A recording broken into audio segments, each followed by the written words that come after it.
Hello everyone. आज की इस वीडियो में हम ये बात करने वाले हैं कि 3 ईयर लॉ करना चाहिए या 5 ईयर लॉ करना चाहिए। क्योंकि बहुत से बच्चे होते हैं वो इस बात में कंफ्यूज होते हैं कि 3 ईयर लॉ क्या होता है और 5 ईयर इंटीग्रेटेड लॉ प्रोग्राम के बारे में क्या होता है। तो आज की इस वीडियो में हम उसमें बात करने वाले हैं। सबसे पहले हम बात करते हैं एलिजिबिलिटी कि who can apply in this type of program और उसका ड्यूरेशन क्या होता है और एडमिशन प्रोसेस क्या होती है। तो बेसिकली जो 12th पास स्टूडेंट होते हैं वो, अगर उनका माइंड क्लियर है अभी से कि उन्हें सिर्फ और सिर्फ लॉ में ही जाना है, 12th में अभी हैं इस बार या 12th पास हो चुके हैं और उनका क्लियर है कि उन्हें लॉ में की फील्ड में ही जाना है, तो they can simply opted for the BA-LLB 5 year integrated programme.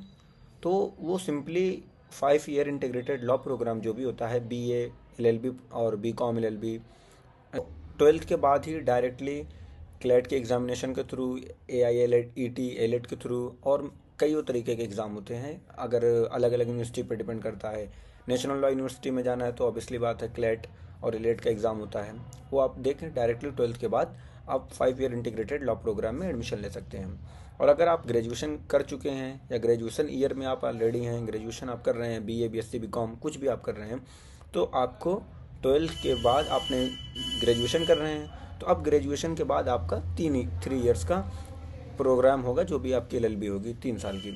और BA-LLB जो होती है 5 ईयर इंटीग्रेटेड प्रोग्राम, तो ऑब्वियसली बात है, नाम से क्लियर है, 5 साल का होता है ये। 5 साल और में आपका 2 साल ग्रेजुएशन का या 3 साल LLB का, या ऐसे समझिए, या 5 साल में आपकी ग्रेजुएशन भी हो जाती है और उसके साथ LLB भी कंप्लीट हो जाती है।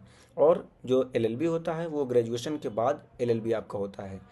ग्रेजुएशन आप 3 साल की करेंगे, फिर 3 साल की LLB करेंगे, तो यहाँ पे आपका 6 साल लगेगा। और अगर आप 12th के बाद डायरेक्टली करते हैं लॉ तो 5 ईयर इंटीग्रेटेड लॉ प्रोग्राम होता है। अब बात करते हैं एडमिशन की। जैसे मैंने कहा, क्लेट का एग्ज़ाम होता है, एलेट का एग्ज़ाम होता है, it's depend on the university to university.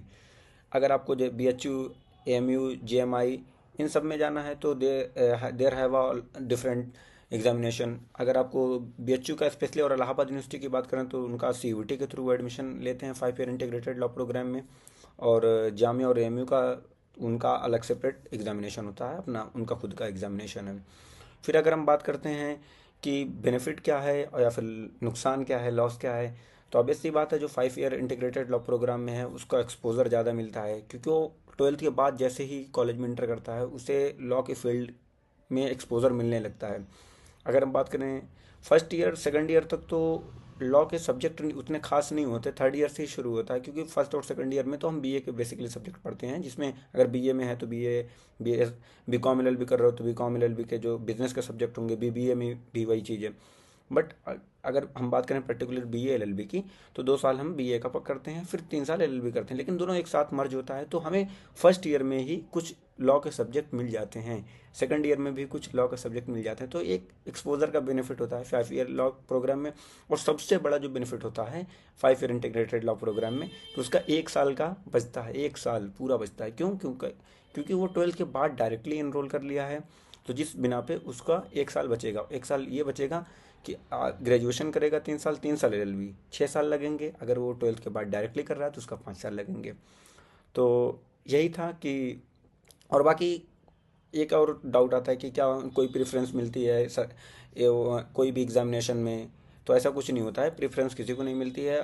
5 year की LLB कंप्लीट होने के बाद आप BA-LLB कंप्लीट करेंगे, अभी जो आपकी इंटीग्रेटेड लॉ प्रोग्राम है आपको एग्ज़ाम देना होगा, बार काउंसिल में एनरोल होंगे, वो सेम प्रोसेस LLB वालों के साथ भी होगा।